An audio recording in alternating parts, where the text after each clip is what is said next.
नमस्कार, आप देख रहे हैं द न्यूज़ 15 और मैं हूं आपके साथ सोनम। चलिए नजर डालते हैं आज की तमाम बड़ी खबरों पर। 7 राज्यों की 13 विधानसभा सीटों पर हुए उपचुनाव में से 11 सीटों के नतीजे घोषित हो गए हैं। लोकसभा चुनाव के बाद एक बार फिर एनडीए बनाम इंडिया गठबंधन की लड़ाई देखने को मिली। इस बीच कांग्रेस नेता पवन खेड़ा ने दावा किया कि ये एक ऐसा ट्रेंड है जो लोकसभा चुनाव से शुरू हुआ और आगे बढ़ रहा है।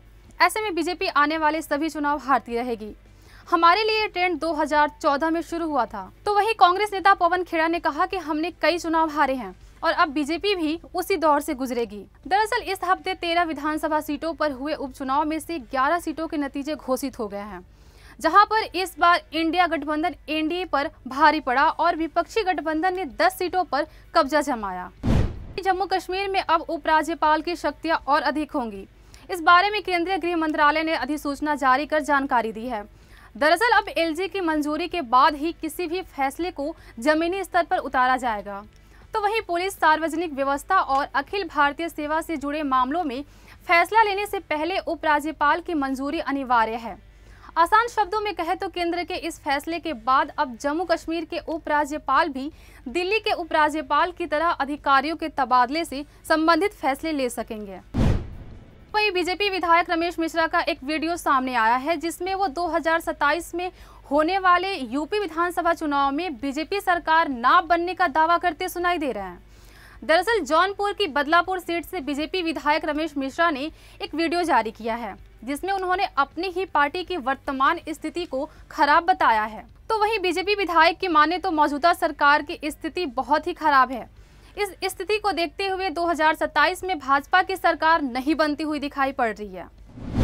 वहीं शहीद कैप्टन अंशुमान सिंह की पत्नी पर अभद्र टिप्पणी करने वाले के खिलाफ दिल्ली पुलिस ने एफआईआर दर्ज कर ली है। इस मामले पर राष्ट्रीय महिला आयोग ने संज्ञान लिया था और एफआईआर दर्ज करने की मांग की थी। दरअसल सोशल मीडिया पर एक यूजर ने उनकी फोटो पर अभद्र टिप्पणी की थी। यूजर का नाम सोशल मीडिया पर अहमद था। यूजर की पहचान की पुष्टि की जा रही है। आपको बता दें कि ये टिप्पणी उनकी राष्ट्रपति भवन में स्मृति द्वारा पुरस्कार प्राप्त करने की फोटो पर की गई थी। इसके बाद लोगों ने सोशल मीडिया पर इस मुद्दे को उठाया था और कार्रवाई की मांग की थी। वहीं यूपी के देवरिया में खुले में मांस बेचने का मुद्दा गर्मा गया है। भाजपा विधायक शलभ मणि त्रिपाठी ने देवरिया डीएम को चिट्ठी लिखकर चेतावनी दी है। उन्होंने कहा कि अगर सावन महीना शुरू होने से पहले रेलवे स्टेशन पर चल रहे अवैध बुच्चड़खाने व खुले में बिक रहे मांस की दुकानों को बंद नहीं कराया गया तो वो स्वयं बंद कराने में उतरेंगे। इस दौरान अगर कोई अप्रिय घटना होती है तो इसके लिए प्रशासन खुद जिम्मेदार होगा। हिमाचल प्रदेश की देहरा विधानसभा सीट पर हुए उपचुनाव में सीएम सुखविंदर सिंह की पत्नी कमलेश ठाकुर ने जीत हासिल की है। उन्होंने बीजेपी प्रत्याशी होशियार सिंह को पटखनी दी है। तो वहीं हमीरपुर सीट पर बीजेपी ने कब्जा जमाया है। आपको बता दें कि हिमाचल पर 3 सीटों पर उपचुनाव हुए थे। इससे पहले देहरा सीट पर कांग्रेस ने कभी भी जीत हासिल नहीं की थी। ये सीट 2012 में अस्तित्व में आई थी। तब से यहाँ बीजेपी का ही कब्जा रहा था। पिछले 2 चुनाव में तो होशियार सिंह ही बाजी मारने में सफल रहे थे, लेकिन इस बार वो जीत की हैट्रिक नहीं लगा पाए। झारखंड के सीएम हेमंत सोरेन ने शनिवार को कांग्रेस की पूर्व अध्यक्ष सोनिया गांधी से मुलाकात की। हेमंत सोरेन ने अपनी पत्नी कल्पना सोरेन के साथ सोनिया से मिलने पहुंचे थे। तो वहीं सोनिया गांधी से मुलाकात के बाद हेमंत सोरेन ने बीजेपी पर हमला बोलते हुए कहा कि भारत की जनता तब तक सब कुछ बर्दाश्त करती है जब तक उनमें सहनशीलता होती है। अंत में वो अपने वोट से उसका जवाब देती है। वहीं आम आदमी पार्टी के सांसद संजय सिंह ने शनिवार को प्रेस कॉन्फ्रेंस कर बड़ा मुद्दा उठाया है। दरअसल जेल में बंद दिल्ली के मुख्यमंत्री अरविंद केजरीवाल के वजन को लेकर चिंता जताई है। उन्होंने कहा कि बीजेपी का मकसद अरविंद केजरीवाल को जेल में प्रताड़ित करना है। संजय सिंह ने प्रेस कॉन्फ्रेंस के दौरान कहा था कि गिरफ्तारी के बाद से अरविंद केजरीवाल के वजन में 8.5 किलो की गिरावट आई है, लेकिन इसकी वजह पता नहीं है। ये किसी गंभीर बीमारी का संकेत भी हो सकता है। आईएएस पूजा खेड़कर पर चल रहे विवादों के बीच अब उनकी मां भी विवादों में घिर आई हैं। दरअसल पूजा खेड़कर की मां का एक वीडियो सामने आया है, जिसमें वो पिस्टल दिखाकर एक किसान को धमकी देते हुए नजर आ रही हैं। फिलहाल किसान की शिकायत पर पुलिस ने एफआईआर दर्ज कर ली है। वहीं वीडियो वायरल होने के बाद पूरे ग्रामीण पुलिस ने मामले में एक्शन लेते हुए एफआईआर दर्ज कर ली है। बताया जा रहा है कि किसी जमीनी विवाद के दौरान ट्रेनी आईएएस अधिकारी की मां पिस्टल लेकर पहुंची थी। इस दौरान हुए विवाद का वीडियो अब सामने आया है। वीडियो में वो किसान को पिस्तौल दिखाकर धमकाती हुई नजर आ रही हैं। यूपी के 17 जिलों के 700 से अधिक गांव बाढ़ से प्रभावित हैं और पिछले 24 घंटे में बारिश से जुड़ी घटनाओं में 11 लोगों की मौत हो गई है। यूपी राहत विभाग के अधिकारियों ने शुक्रवार को ये जानकारी दी है। तेज बारिश के कारण नेपाल यूपी बॉर्डर के करीब 7 जिलों में बाढ़ जैसे हालात हो गए हैं। पीलीभीत, लखीमपुर खीरी, बहराइच, श्रावस्ती, बलरामपुर, सिद्धार्थनगर और महाराजगंज के करीब 800 गांव में 20 लाख से अधिक लोग बाढ़ से प्रभावित हैं। एनडीआरएफ और एसडीआरएफ की टीमें रेस्क्यू में जुटी हुई हैं। खाद्य वस्तुओं की कीमतों में उछाल के चलते खुदरा महंगाई दर एक बार फिर 5% के पार पहुंच चुकी है। सांख्यिकी मंत्रालय ने जून महीने के लिए खुदरा महंगाई दर के आंकड़े घोषित किए हैं। दरअसल जून 2024 में खुदरा महंगाई दर 5.08% रही है, जो मई 2024 में 4.80% रही थी।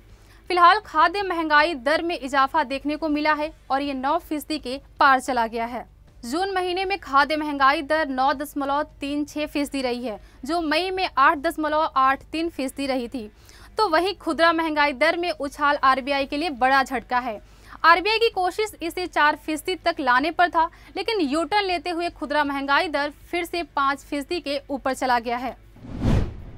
नेपाल के प्रधानमंत्री पुष्प कमल दहल उर्फ प्रचंड ने शुक्रवार को अपने पद से इस्तीफा दे दिया है। आपको बता दें कि पुष्प कमल संसद में विश्वास मत हासिल करने में नाकाम रहे हैं। उन्हें फ्लोर टेस्ट में 275 में से 63 सांसदों का ही साथ मिल पाया, जबकि नेपाल की नेशनल असेंबली के 194 सांसदों ने उनके खिलाफ वोट किया। तो वहीं नेपाल के पूर्व प्रधानमंत्री केपी शर्मा ओली ने नई सरकार बनाने का दावा पेश किया है। उन्होंने पुष्प कमल दहल प्रचंड के संसद में विश्वास मत हारने के बाद राष्ट्रपति के सामने 166 सांसदों के समर्थन का दावा किया है। इनमें से उनकी खुद की पार्टी यूएमएल के 78 और नेपाली कांग्रेस के 88 सांसद शामिल हैं। पीएम मोदी नरेंद्र मोदी के रूस दौरे के बाद भारतीय वायुसेना के लिए अच्छी खबर आई है। रूस से भारत ने 5 unit S-400 air defence system खरीदे थे। 3 यूनिट्स तो आ गए थे, लेकिन 2 यूनिट काफी दिनों से पेंडिंग थे। अब रूस से खबर आ रही है कि बाकी 2 यूनिट S-400 साल 2026 में मिल जाएंगे। दरअसल यूक्रेन से युद्ध के चलते in air defence missile system को भेजने में रूस ने देरी की थी, लेकिन अब ये दिक्कत खत्म हो चुकी है। इसलिए रूस ने कहा कि चौथी यूनिट मार्च 2026 तक और 5वीं यूनिट 2026 के अंत तक भारत में आ जाएगी। खेलों का सबसे बड़ा महाकुंभ यानी ओलंपिक इस बार पेरिस में खेला जाएगा। इसमें दुनिया भर के 10,000 से ज्यादा खिलाड़ी हिस्सा लेंगे। पेरिस ओलंपिक की शुरुआत 26 जुलाई से होगी। इस बार ओलंपिक काफी अलग है। 2024 पेरिस ओलंपिक में 4 नए खेल शामिल किए गए हैं। इस बार ब्रेक डांसिंग का ओलंपिक में डेब्यू होगा। तो वहीं इस बार स्केटबोर्डिंग, सर्फिंग और स्पोर्ट्स क्लाइंबिंग भी ओलंपिक में शामिल हुए हैं। बॉलीवुड सुपरस्टार अक्षय कुमार की नई फिल्म सरफिरा शुक्रवार को थिएटर्स में रिलीज हो रही है। इस नई रिलीज के साथ अक्षय और सरफिरा के मेकर्स का दिल बहुत तेजी से धड़क रहा होगा, क्योंकि पिछले 3 साल में अक्षय का रिकॉर्ड कुछ खास नहीं रहा है। वैसे सरफिरा के ट्रेलर को रिस्पांस तो बहुत सॉलिड मिला है, लेकिन ये इस साल यूट्यूब पर सबसे ज़्यादा देखा जाने वाला ट्रेलर भी बना है। फिल्म के गाने भी अच्छे चल रहे हैं, लेकिन जमीनी स्तर पर अभी दर्शकों को इस फिल्म में कुछ खास दिलचस्पी नजर नहीं आ रही। सरफिरा की एडवांस बुकिंग भी हाल ही में शुरू हुई है और बुकिंग से मिल रहा रिस्पांस अक्षय और फिल्म के मेकर्स के लिए कोई गुड न्यूज़ नहीं लग रहा। तो ये थी आज की 15 बड़ी खबरें। कल फिर हाजिर होंगे नए अपडेट के साथ।